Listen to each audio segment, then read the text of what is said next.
Steve was beloved, but it wasn't that he was beloved. He was paid $7,000. He told me we were paid $700, and he wrote me a check for $350. And that hurts because we were friends. Steve did create reality distortion around him. He could convince people to do something they thought was impossible. The work was intense. The commitment needed to do it was intense. I lost my wife. I lost my children.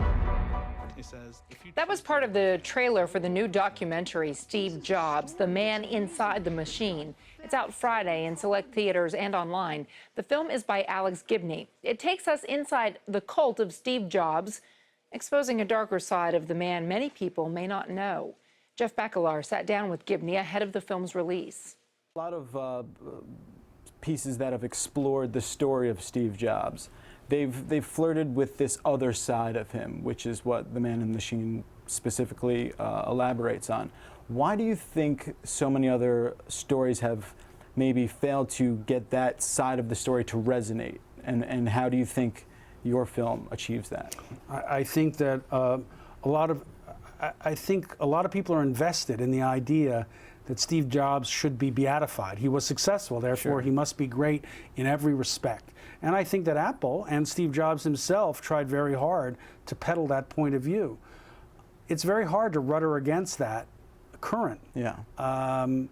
And frankly, also, the genius of what Steve Jobs did was he made these devices about us. So criticizing Steve Jobs is kind of like criticizing the pictures in your own iPhone. Right. But I think you can disentangle them, and you can begin to look at, as some people have, but I think this film digs deep into it, you know, whether it be labor practices in China, the environmental practices of the company, the kind of ruthless, and I would say illegal activities of the company.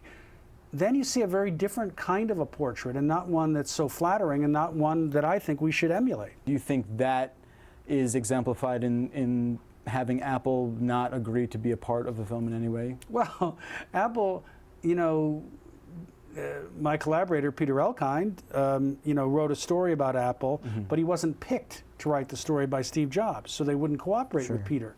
That was very much Apple's MO. Do it our way, or it's the highway for you.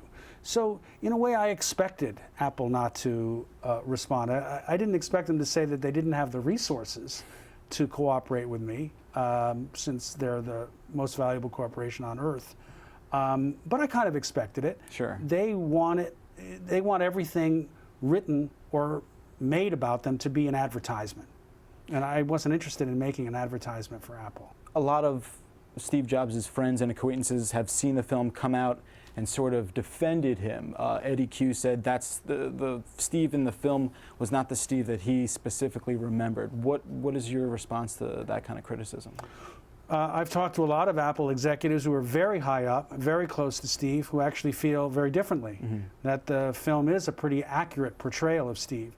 And I think that people should remember that in this film, it was the hardest they've I ever allow worked Steve in to their life. speak for himself a lot. He's kind of, you know, the there's happiest they've ever been in their life. two narrators. I narrate. I reflect a lot on my own experience and the experience of all of us using these devices. But the other narrator is Steve Jobs. He has a lot to say for himself in the film, and I let him say it.